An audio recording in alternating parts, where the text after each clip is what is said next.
Bonjour à tous et bienvenue dans la 147e sélection DVD de la rédaction, direction Aulnay-sous-Bois pour Swagger, puis la Polynésie pour Vaiana, la légende du bout du monde. Le zoom de la semaine nous ramène à Paris pour un policier à tiroir avant un petit coup d'œil sur les sorties ciné de la semaine.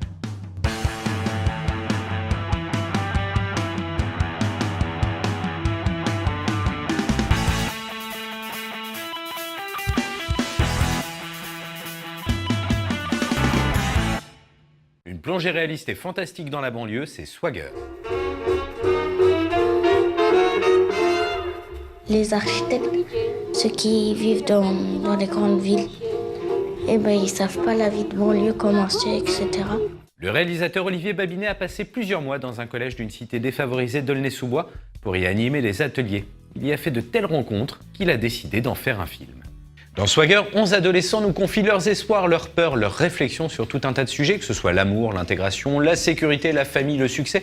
C'est plein de vérité, de bon sens, de fraîcheur, de naïveté et de gravité aussi. C'est la vie, vue à travers leurs yeux d'enfants, bien loin des clichés sur la banlieue. Et ça fait du bien, même si certaines réflexions font mal. Olivier Babinet leur laisse le temps de s'exprimer, rajoute quelques scènes de fiction pour livrer un film inclassable et singulier à l'image de ses protagonistes. En bonus du DVD, on découvre les courts-métrages réalisés par les collégiens pendant les ateliers avec quelques sympathiques pépites. Ça me fait peur, Mickey. C'est une souris qui parle et qui chante et qui danse. Être amoureux, je sais pas. C'est quand tu penses que tu as trouvé la personne qui te manquait. Ils sont des bisous sur la bouche. Ça rajoute un truc à la vie. Disney chez les Maoris, c'est Vaiana, la légende du bout du monde. Notre famille a vécu en sécurité sur cette île paisible. Mais au-delà du récif, un danger nous menace. Pour sauver son peuple, une jeune femme intrépide se lance dans une quête périlleuse sur le Pacifique. Elle va croiser la route d'un demi-dieu et affronter bien des dangers, monstres et légendes avant d'atteindre son but. La Polynésie et les légendes ancestrales du peuple maori forgent le dernier classique de Disney. En France, Vaiana, la légende du bout du monde, a même réussi l'exploit de dépasser la Reine des Neiges, dont je ne vous chanterai pas la chanson, même si je l'ai dans la tête depuis l'écriture de cette chronique. Loin des contrées glacées, Disney entend bien rester moderne et balayer les codes habituels du conte de fées. Le héros est une jeune fille au caractère bien trempé, bien plus maligne et courageuse que le guerrier balèze qui l'accompagne dans sa quête. Vaiana, c'est aussi une ode à la terre nourricière et à l'océan qui fait parfaitement écho aux préoccupations écologiques du moment. Mais si le dessin animé vaut surtout le détour, c'est pour la beauté hallucinante de son animation qui semble là franchir un nouveau palier vers la perfection. Le plaisir des yeux est largement comblé à défaut de celui des oreilles. Pour son dernier film, Disney a décidé de faire la part belle aux chansons qui reviennent souvent. Très souvent. Trop souvent. On retiendra à cet égard que le personnage le plus attachant du film, un poulet au QI proche de 0, ne décroche pas un seul mot du film.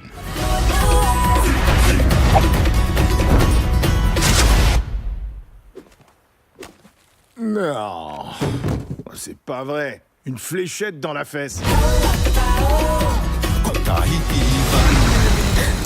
Nous allons au royaume des monstres. T'affole pas, c'est encore bien pire que ce que tu crois.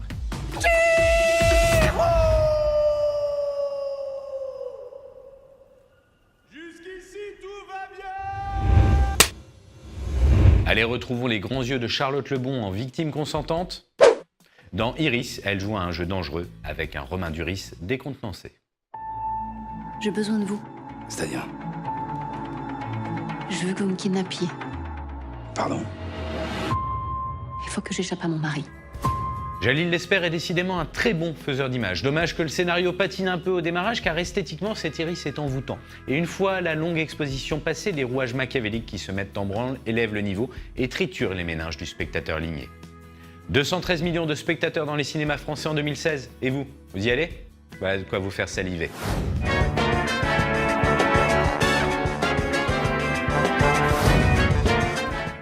Cette semaine, Alexandre Gancé part sur les traces d'une femme qu'il a perdue de vue dans La Consolation, un drame intimiste qui offre un beau rôle à Corinne Maziero. Anto, Ouais. Pourquoi tu prends cette voix? Je sais pas, en fait. Dans Corporate, Céline Salette est en première ligne après le suicide d'un employé dans sa boîte où travaillent également Lambert Wilson et Stéphane de Groot. Prenant. Il s'appelle Groot. Et mais c'est bientôt les vacances, l'occasion d'aller voir les Schtroumpfs et le village perdu. Les célèbres petits bonshommes bleus de Peyo ont toujours 1000 aventures à vivre et Gargamel dans les pattes. Il y a également le retour de la force bleue, de la force rouge et jaune et noire et rose avec le grand retour des Power Rangers. Et oui, certaines franchises ne meurent jamais. Pour en savoir plus, les sorties et les horaires des séances les plus proches de chez vous, c'est dans votre quotidien sur parisnormandie.fr. Bonne séance. Voilà, c'est tout pour cette semaine. À bientôt sur le site et dans votre quotidien Paris Normandie pour de nouvelles sorties.